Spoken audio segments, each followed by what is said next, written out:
যাদের জেহেন কম 11 বার দুরূদ শরীফ পড়ো, 11 বার দুরূদ শরীফ পড়ে কোরআন শরীফ তেলাওয়াত শুরু করো। এরপরে ডাইনে বামে উপরে নিচে কোনো দিক তোমার মনোযোগ থাকবে না, শুধু মনোযোগ থাকবে একমাত্র কালামুল্লাহর দিকে। ওস্তাদ থাকলে তুমি যেভাবে পড়ো, ওস্তাদ না থাকলেও তুমি ওইভাবে পড়ো, তোমার ইলমের মধ্যে বরকত হবে। ওস্তাদ নাই তো কি হয়েছে? আমি তো ওস্তাদের ভয়ে পড়ি না, আমি তো আমার আল্লাহ পাকের ভয়ে পড়ি, আল্লাহর মোহাব্বত নিয়ে পড়ি।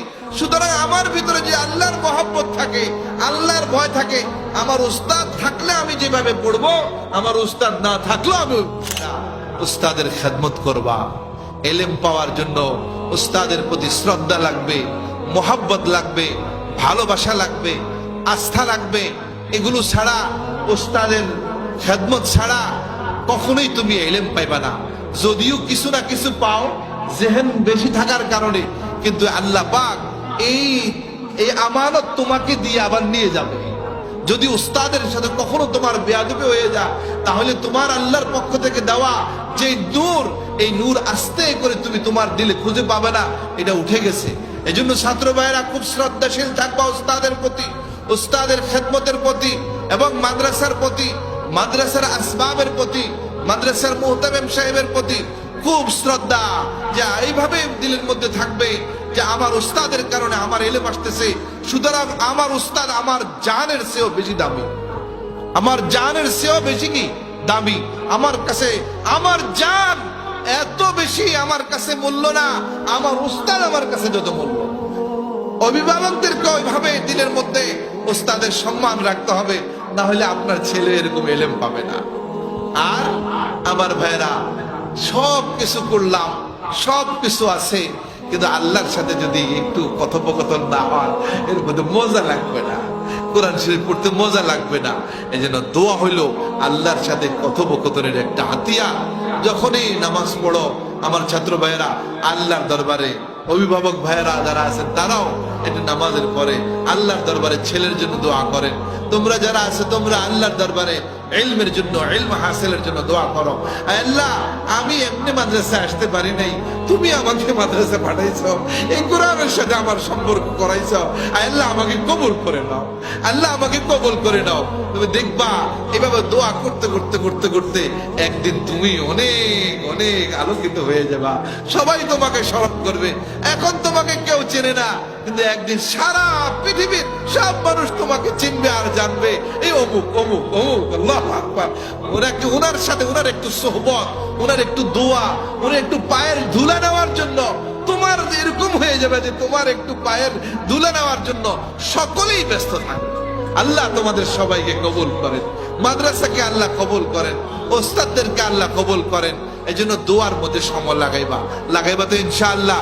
প্রত্যেক নামাজের পরে একটু দোয়া করবা, ওস্তাদের জন্য দোয়া করবা, মা বাবার জন্য দোয়া করবা, মাদ্রাসার জন্য দোয়া করবা, মুহতামিম সাহেব হুজুরের জন্য দোয়া করবা, ইলমের জন্য দোয়া করবা। এবং কোরআন যেটা দিলের মধ্যে আসছে, আল্লাহ এই কোরআন আমার কাছ থেকে কখনো ছিনাইয়া নিও না, এই কোরআন আমার দিলের মধ্যে আল্লাহ তুমি বসায়া দাও। যদি কোনো বেয়াদবি হয়ে যায়, কোরআনের সাথে সাথে সাথে আল্লাহর দরবারে মাপ চেয়ে নাও। কোরআন যেই রেহানের মধ্যে রেখে এই কালামুল্লাহ তেলাওয়াত করো, যেভাবে এই কালামুল্লাহর সাথে তোমার পাও লাগে না, ওই রেহানের সাথেও যেন তোমার পাওটা না লাগে, এটা তুমি খেয়াল রাখবা। কখনো বিনা উজুতে এই কালামুল্লাহর সাথে যেন হাত স্পর্শ না করে। কালামুল্লাহকে খোলা রেখে কখনো অযথা কথাবার্তা বলবা না, এতে ভয় আছে যে তোমার কাছ থেকে আল্লাহ পাক কালামকে নিয়ে যাবে। যখনই তুমি কালামুল্লাহ পড়বা, উযু করো, কালামুল্লাহ খুলছো, দুরূদ শরীফ পড়ো। যাদের জেহেন কম 11 বার দুরূদ শরীফ পড়ো, 11 বার দুরূদ শরীফ পড়ে কোরআন শরীফ তেলাওয়াত শুরু করো। এরপরে ডাইনে বামে উপরে নিচে কোনো দিক তোমার মনোযোগ থাকবে না, শুধু মনোযোগ থাকবে একমাত্র কালামুল্লাহর দিকে। ওস্তাদ থাকলে তুমি যেভাবে পড়ো, ওস্তাদ না থাকলেও তুমি ওইভাবে পড়ো, তোমার ইলমের মধ্যে বরকত হবে। ওস্তাদ নাই তো কি হয়েছে? আমি তো ওস্তাদের ভয়ে পড়ি না, আমি তো আমার আল্লাহ পাকের ভয়ে পড়ি, আল্লাহর মোহাব্বত নিয়ে পড়ি। সুতরাং আমার ভিতরে যে আল্লাহর মহব্বত থাকে, আল্লাহর ভয় থাকে, আমার উস্তাদ থাকলে আমি যেভাবে পড়বো, আমার উস্তাদ না থাকলেও আমি তোমাদের চিন্তা থাকবে যে আমি লেখাপড়া এমন ভাবে করব যে আমার উস্তাদ যেন আমার উপর খুশি থাকে। আমি উস্তাদের খুশি অর্জন করার চেষ্টা করব। আমার উস্তাদ আমাকে যেভাবে বলে আমি এভাবে চলবো। আমি পড়ালেখা এমন ভাবে করব যে আমার উস্তাদ যেন আমার জন্য লাঠি না নিতে পারে। সাধারণত একটু লাঠি টাঠি নিলে ভয় দেখানোর লেগা ছাত্র কান্না শুরু করে বা অভিযোগ দেয়, এই সেই অনেক কিছু এসে যায়। ওস্তাদ কিন্তু আমাকে মারতে চায় না, কিন্তু তুমি এইভাবে চলো যে ইনশাআল্লাহ আমি এইভাবে ইলম শিখবো, এইভাবে মাদ্রাসায় থাকবো যে আমার উস্তাদ যেন আমাকে কখনো ধমক না দিতে পারে। আল্লাহ আমাদের সবাইকে কবুল করেন, আল্লাহ এই মাদ্রাসাকে কবুল করেন, উস্তাদদেরকে কবুল করেন।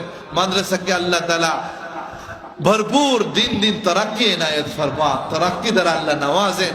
তরাক্কি হুজুরের যেভাবে ইচ্ছা আশা এই মাদ্রাসাকে এগিয়ে নিয়ে যাওয়ার, আল্লাহ তাআলা হুজুরের পরিপূর্ণ ইচ্ছা আশাকে বাস্তবায়ন রূপ দান করেন। সকলে বলে আমিন। ওমা আলাইনা ইল্লাল বালাগ।